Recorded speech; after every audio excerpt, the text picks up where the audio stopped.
Well, bon dia, Munson here, and Forster in the green room having his breakfast in the Handpan studio. He's our man back again, our permaculture pal. That's all right, Lyndon. I'm not going to. I know you got a mouthful of food. I'm not going to stick you on it just yet. He popped his headphones on there, thinking I was going to drop him right in it, but no.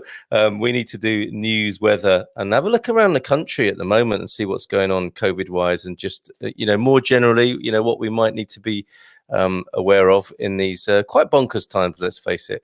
So thank you for your company this morning. It'd be great if you shout out who you are and where you are in the world at the moment. So let's begin.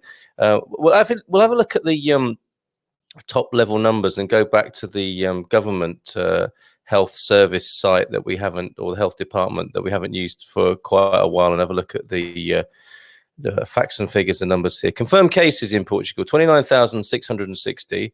Recuperados, those recoveries, and as I say often in parentheses here, with the recoveries, it's quite a strict process. So it's good to see 6,000, nearly 6,500, 6,452 recoveries in Portugal. Sadly, the death toll is 1,263, and suspected cases over 300,000 now. And if you look at that map there, that graphic, you can see where the hotspots are. It continues to be a concentration in the north of the country, and around Porto and the district, Concelhos in and around Porto. But there's also a hotspot in Lisbon, in the capital, in the central part, the metropolitan capital, Lisboa there. But if you look down in the south, mercifully, largely untouched. With that overview there. So pretty much the same picture as where we started with the COVID infection in Portugal. Looking more broadly now at some of the impact, really, and how we're lifting the lockdown and how we're moving away from this. And some of the other things we might be aware of. Just before I go there, a quick good morning to you, Ana Lucia. Bom dia, amigos todos. In UK at the moment. Yeah, thanks for your email, Ana Lucia. Hello from England. And this is where Lyndon is, of course, who's talking to us about tree gills, permaculture, and sneaking in some mushrooms as well. And hi from a very sunny Lule Carl, Claire and Steve. Great to have your weather report on a daily basis. And I'll take a deeper look into the weather. Actually, let's do that now. Because it often crashes the screen, and let's get that out of the way. The stress of doing the weather. Which, if it works out, is not stressful. It's actually rather good to see how the week is shaping up. But as predicted, and I don't take any credit for that, I haven't got my magical bit of seaweed. We talked to Lyndon actually about whether he's got any personal weather divination methods. But look, we said it will be cloudier towards the end of the week, and that appears to be the picture. If you look there in the let's go up to the capital and to Porto, and you can see it's getting cloudier, but then the sun is coming back next week. But still, that said, lovely temperatures. Looking forward to 30 degrees in Lisbon next week. But today, a high of 26, in Porto, a high of 22. All very comfortable. Aveiro, 22, cloudy, a little bit of sun peeking from behind the clouds. Look at these temperatures in Braga, in the north of the country, interestingly. 33 degrees to look forward to next week. 35 and 36 in Beja, the Alentejo. Bragança, similarly high temperatures all over the 30s next week in the north of Portugal, which will determine the kind of trees you could grow, of course. Castelo Branco, again, look, 33 degrees next week, but still very comfortable for the rest of this week, albeit cloudy. Coimbra, similar picture, cloudy for the rest of the week, sunnier days to come next week. 34 in Évora next week. Get excited, don't I? But when the temperatures get into the 30s. Guarda, 30 degrees on next Monday, 26 degree high today. So there you get the picture. Excuse me, a few more days of cloud, and then sunnier days to follow next week. As we scroll through the picture, which is not so great if you're listening on the podcast. Good morning to you, podcast fans. Lovely to have your feedback. If you want to jump onto the Good Morning Portugal page, or if you're more of a hardcore Happy Homesteader, join us in the Happy Homesteader group on Facebook as well. Just finally then, Visieux 30s as well next week, and a cloudy outlook for the rest of the week. But still high temperatures and some sun peeking out from behind the clouds. The autonomous districts, that's where you're going to see some rain in the Azores. and in Madeira it's sunny for the next couple of days and certainly for next week. Fantastic. Okay, so a little bit more news, seeing what the impact is of coronavirus and how we're lifting the lockdown. Don't forget, it's Lole. What did I say? Every time. And I've got Anna Lucia adding additional pressure on the pronunciation front. Lovingly refer to her as the pronunciation police. She's chucking in some German now. Wim Kutschreiter. I don't know what that means, but perhaps the mystery of Wim Kutschreiter will be revealed later on. Hello from a very hot Fundau. It's just after 9 o'clock in the morning, and it's already very, very hot in Fundau. Cherry country. As we saw from Julie's fabulous pictures, cherry picking season over there in Fundau. All right, let's have a look at the, we're going to go to the Algarve resident and Portugal resident. And it's going to get a bit serious before we go to I've told Lyndon he's the light relief and he's the solution to all the problems we are bemoaning and articulating here this morning. But look, I'm not going to dive too deep into any of these stories, but I just think this gives quite an interesting overview. Traffic lights to control entry onto supervised beaches. That sounds nightmarish, quite frankly. And the you smarter ones will already have your less inhabited, less popular beach to go to, I suspect, where there won't be such controls. But that just sounds like sometimes it's hard enough to get on to the popular beaches already, isn't it, in terms of parking and so on, and finding your little pitch where you're going to sit. But to add a traffic light control, and I understand why they're doing it. I'm not knocking it. I'm just, this is some of the bonkersness that I'm sure will emerge, is already emerging in this context of how we recover from the impact of COVID. Now, look at this. I imagined that tickets to, excuse me one moment, will you please? And I haven't drawn attention to my cough for ages. Nothing serious, I hope. Even cheaper tickets promised by Ryanair as it plots return to business. Is that just a bit of PR and hype? Because I'm imagining tickets might be more expensive for a little while, given the massive hit that airlines have taken during the COVID pandemic impact. But that's an interesting story you might want to check out for yourself. PM Costa is underlining, reiterating what the president is saying. It's a marathon and we're only in the first 5 kilometers was what he said. PM Costa accepts new normal will cause pain, but it's the only way forward. So another marathon and long, hard road prediction from him there, presumably. And two interesting stories that are sort of a little below the news plimsoll line, if I may use a shipping analogy. We're being kept against our will. Portuguese mount hunger strike on docked cruise ship. I didn't even know that was going on. That's a story from 10 days ago, but interesting to see that there are some people still being quarantined on a boat in Portugal, and open from 60 to 500. Portugal open arms to unaccompanied children from Greek refugee camps. Bless their little hearts, unaccompanied children in a refugee camp and being given a home. More and more of those kids come into Portugal by the look of it. And some other interesting bits of news. Ryanair back flying in and out of Portugal from July, it would appear.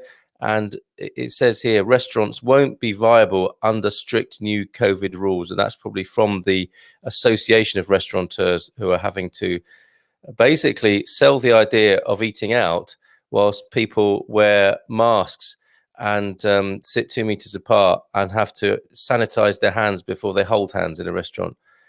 Date night will never be the same again, will it? Or not for a while anyway. Final piece of news to share. This is very serious, and it does connect with the Tree Guild content that we're going to be discussing when we get less serious and less dramatic. But this is serious, and it's something we should be aware of, I think, is experts sound alert over risks pandemic poses for wildfires. Excellent coverage as ever from Natasha Don, the Portugal resident. Experts have sounded the alert over the risks of COVID-19 pandemic and it poses for the wildfires in Portugal this year, 2020. Explain reports, effort to reduce large numbers of people in any one space and promote physical distancing will have an impact on the capacity and indeed efficiency of combat teams, whether voluntary firefighters, our beloved Bombeiros here, civil protection command posts, or even the pilots of firefighting planes. Yeah, so they will be subject to social distancing and all the the ongoing controls of how people can mix, and that will hamper presumably their firefighting. But obviously, the more desperate the emergency, I guess some of that just has to be prioritized, doesn't it, in terms of risk assessment? As if a pandemic wasn't enough to deal with, the country still has to brace itself for a challenging fire season, they say. Says Parliament's Technical Independent Observatory, regional plans for forestry controls, PROFs, still need to be followed. Large areas of inflammable eucalyptus and pine are meant to be being reforested with more fire retardant trees like oaks. Thank goodness for that. And that oak is one of our vocabulary words today. But of course, with all authorities focused on preventing the spread of rogue virus, these commitments are being allowed to fall behind. So I won't go too much further into that. Suffice to say, it's a massive problem here in Portugal, the eucalyptus and pine forests, and how how flammable they are. And we need to be mindful of that. Oh, I see. Good morning to you, Wim Kutschreuter has been tagged by Anna Lucia. I don't know if that's Wim or Vim. I'm going to go with Vim. I said Lule, but everyone knows where it is. Okay, Lole. Lole is what I need to be saying. Trees, the massive plantations of eucalyptus and pine are a tinderbox effectively. They're not natural indigenous certainly in that sort of scale, and that remains a problem. So just a word of warning and caution: be careful, make sure you're clear around where you live so that we're not caught out, we haven't got our eye on the wrong ball too much, and you find yourself in a difficult position. Just a loving and friendly reminder just to be very careful and mindful of that, and to see what you can do. And obviously the really smart thing to do, and let's bring him in now. Hi there, Lyndon Forster. Is to go to the nice little link there. Yeah, go to the cause, not the symptom. Right, the symptom of terrible planting is terrible fires, and that's a lot to do with how we've done this. Good morning to you, Lyndon. How are you? How's lockdown Britain? Yeah, well, it's confusing, in a word. As a family, we're doing fine, but it's a strange place to be at the moment, I suppose. I'm glad to hear you're doing well as a family unit there, and I think that's a lot of people are getting the most useful experience here, or the most pleasant experience, are bubbling, aren't they? That's not a word you're hearing in the briefings, but bubbling is. No, I think that is something I am seeing a lot of creativity, and lots of people really having sort of amazing family connection with their children. Not all, so I've heard some other things as well, but it's not all bliss. But no, I've had some lovely times with my little girls recently, doing lots of home ed stuff, and we're extremely lucky to have a little garden that we go out into, and have been getting them involved in all sorts of different little projects as well. So yeah, I'm so glad to hear lucky that. Anyway. Yeah, and for those of us who are in these more fortunate circumstances, you can be in your bubble, and then you only have to go out to Sauron or the Empire every now and then to get what you need, and then you can come back to your bubble. Vocabulary today to set the scene for tree guilds. Arvore is a tree. Arvoresh would be trees. Now, I didn't know this. I thought oak would be something like quercus, the Latin root that seems to be associated with the oak tree wherever you go in the world. But carvalho is oak, and symbiosa is symbiosis. As you might guess. And which really puts it in perspective. Exactly, it is. It's symbiotic systems, really. Yes, and you called it companion planting on a large scale. So over to you then to give us this. So you asked me to come on and talk a little bit about tree guilds, which I think is something I really briefly skipped over in the last time I was on. Tree guilds are exactly what you said. Yeah, it's really companion planting on a larger scale. You have your centerpiece, which will be a tree of some description. In my garden, we have an apple tree guild. So that apple tree then has a load of other plants around it, planted specifically to actually help that plant, help the central tree. So I'll go into a little bit more specifics of what type of what species you could plant, but you can break it down into a number of different categories of different things that tree might need. So first of all, particularly if you've got a very hungry tree, something that really needs lots of nutrients, there are two things that you will want to be doing.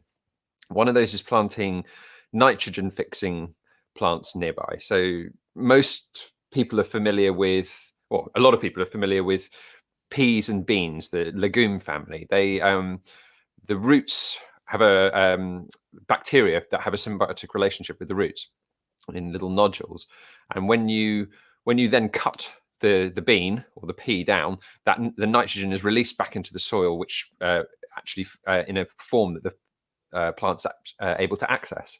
So you can be using leguminous species, but there are also a few non-leguminous species of shrubs and trees that you can actually plant around there as well. So, you know, as I said, for feeding the plant, nutrient accumulators as well is something else that's really good for these systems, where a plant really that has a very deep taproot can often access minerals that are really much further down than the roots of that tree would normally go. So in this country, one of the main ones that we use is comfrey. Borage is another good one as well. And that's basically bringing up all these minerals into the leaves, which you can then chop and drop down or make into a tea and put around the bottom of the plant, that actually, again, helps to give it some extra food. You also want to attract certain insects and repel other insects. So there are plants that you can plant for both of those purposes. And a really important one, I think, is ground cover. What you don't want is lots and lots of bare open ground of soil, because actually you'll just get lots and lots of weeds that will compete with the plant that are things that you might not necessarily want there. So that's, I suppose, in a nutshell, the things that you might use for help for that tree. There are a few others as well. In a nutshell, very good. In a nutshell. Very good.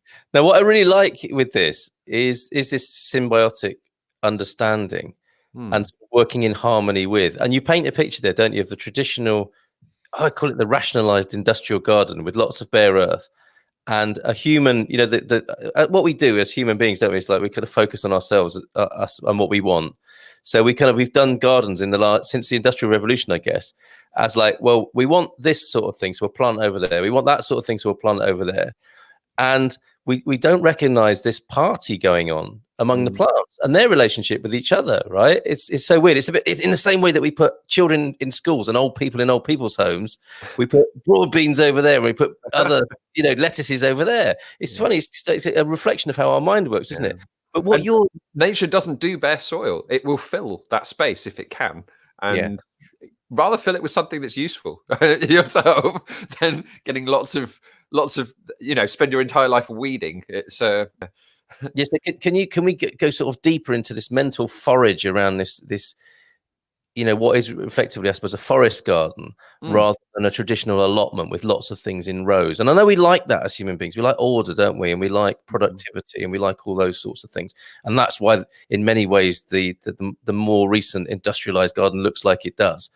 And this might be a bit of a nightmare, mightn't it, for people who like that sort of gardening, thinking, oh my God, my garden's going to look an absolute mess that my neighbors will judge me for. That only lasts for so long, though, right? You get over that. Well, it depends. Some people are really, some people really like that order. I've worked as a gardener for many years, and some people like very straight lines and things in specific places and lots of bare earth. Going in the winter and in the autumn and removing all of the leaves that are over the flower beds, to me makes no sense whatsoever, because those leaves create they are rotting down. They're actually suppressing weeds, and then coming back in the spring, a little bit later, and then putting loads of compost over the top of the beds. That sort of thing seems completely ridiculous to me, but that's what a lot of people want. They don't want leaves all over the gardens, or and they want nice straight lines. That's not really my thing. I much prefer a bit more of a natural look. But also, from the perspective of wildlife in your garden, it's so important. If you leave leaves, a really important thing in modern gardens, I suppose, this is going a little bit off topic, but is the fact that we don't have stone walls anymore. Many people don't have stone walls. We're lucky we do. We've got stone walls down both sides of the garden, and there's so many little crevices in there that are hiding places for all sorts of invertebrates. We've got a slow worm living in one of the little holes in the wall.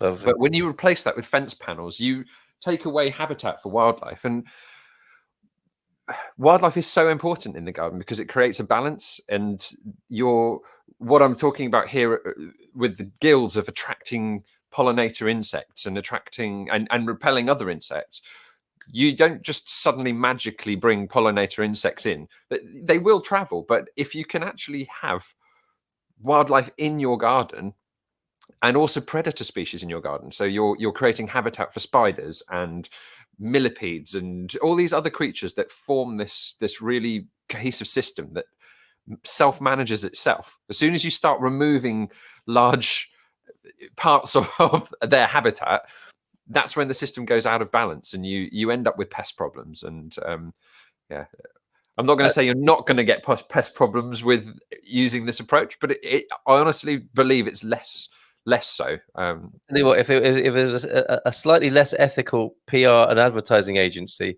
they would say that about, if you want to promote permaculture, say it gets rid of pests, and everyone suddenly adopts it. But we're not saying that. No, but it's not true. There's always going to be pests, but I think there are ways to lessen that. There really are. And going back to tree guilds, if you have we talked about monoculture in the previous episode that I was on. If you have a field, let's say we'll go back to wheat or something like that, and you've got one large area of one particular crop, your little pest species flies in. They often rely on sense of scent to or invertebrate pests anyway. They'll find that area and rapidly increase in numbers very, very quickly and take out large areas of your monoculture. If you have a polyculture system, such as a tree guild or a set of tree guilds, because a tree guild can be a singular thing or it can be something that's in a larger system, such as a forest garden, you have such a mixture of plants that not only does that get a little bit confusing for the pests, and if they do manage to get in there, they might take out one little area, but they might not sort of spread throughout the whole system. Also, I plant herbs everywhere, and herbs have an amazing effect. A lot of the Mediterranean herbs, for example, of really confusing the scent. That you imagine a little aphid or something flying past, looking for a specific species. I know that's very simplistic terms, and then suddenly hit with a barrage of smells like oregano and mint and rosemary. They're not going to know where what the plant that they're looking for is. So it helps in that sense, I suppose.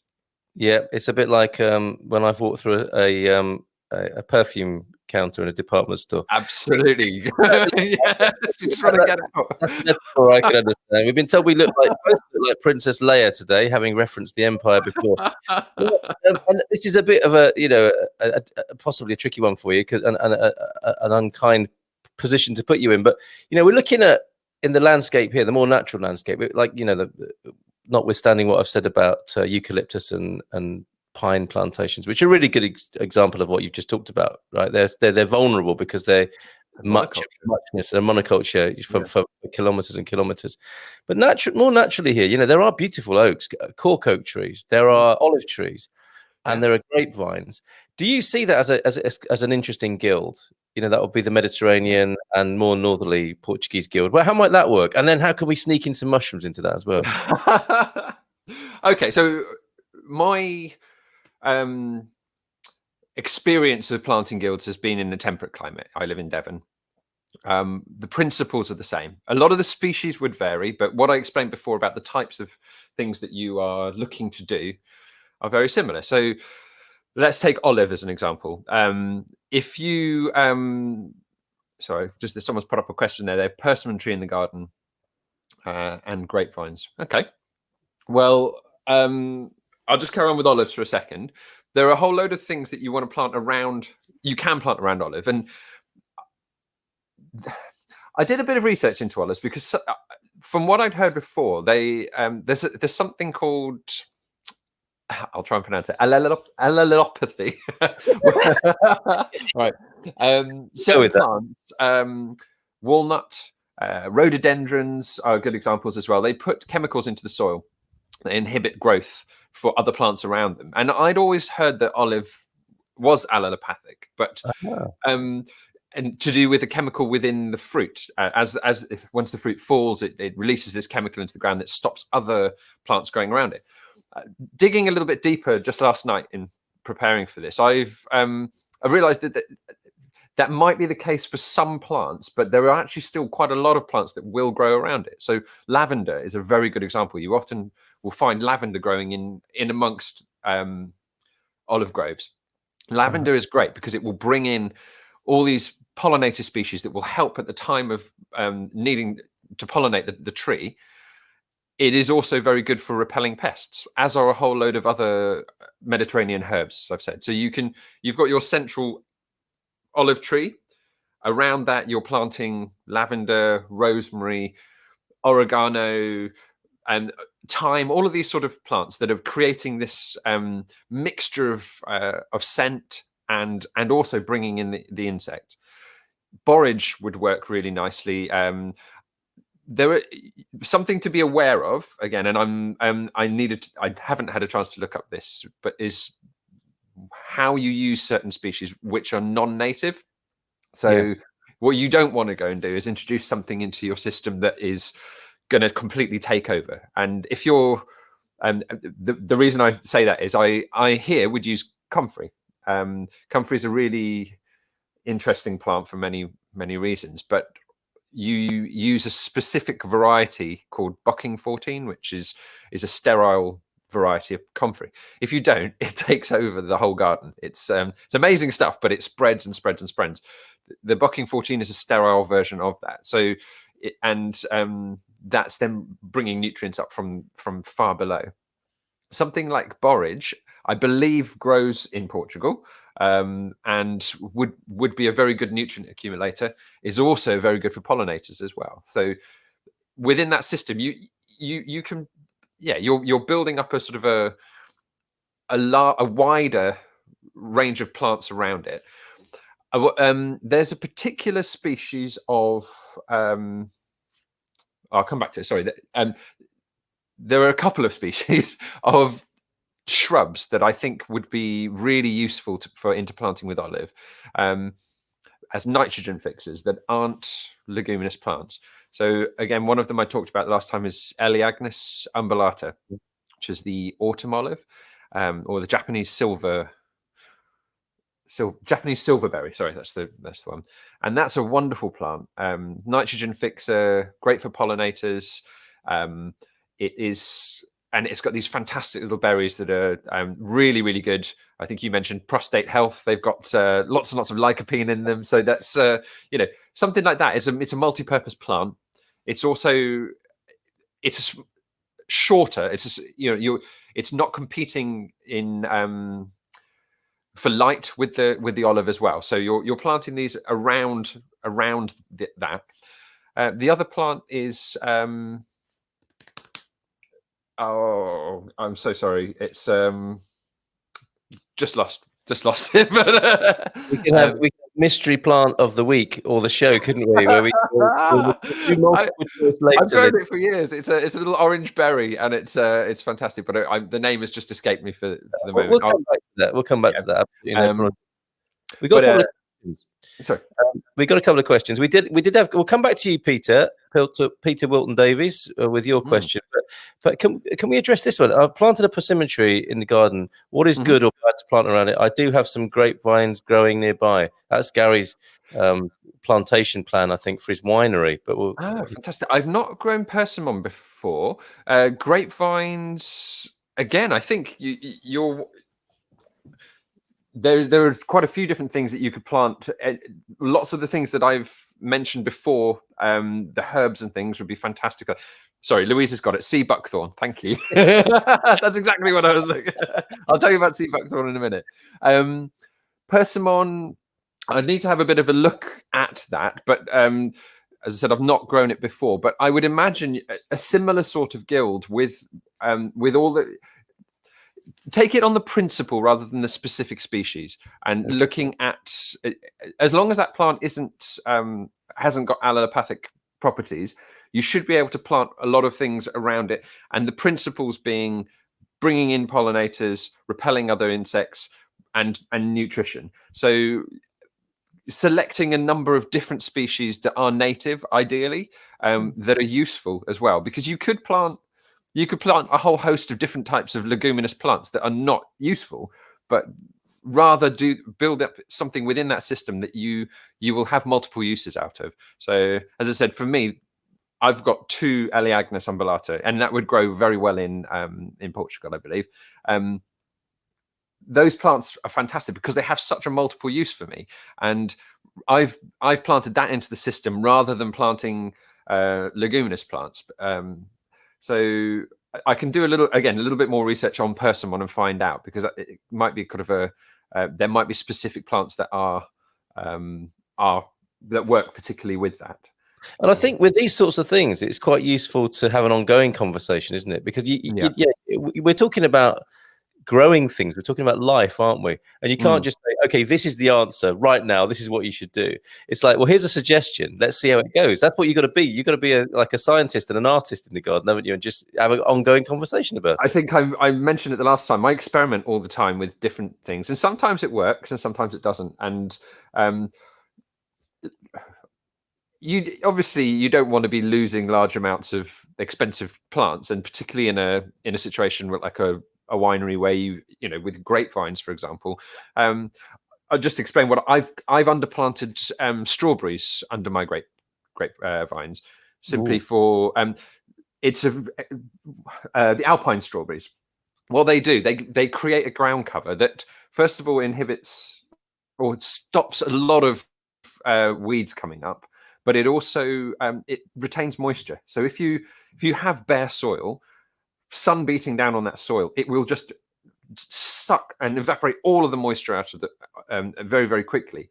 If you have a green covering over the soil, so something like the strawberries, for example, alpine strawberries, creeping thyme, purslane is another one. These things cover the soil, they keep it cooler, they stop all that evaporating happening, so you're not having to irrigate nearly as much as so it can have a really practical use, as well as, for example, if you used thyme, creeping thyme, also having an anti-pest property. So fabulous. They're just, it's again thinking around what you plant there, what use it might have for the plant.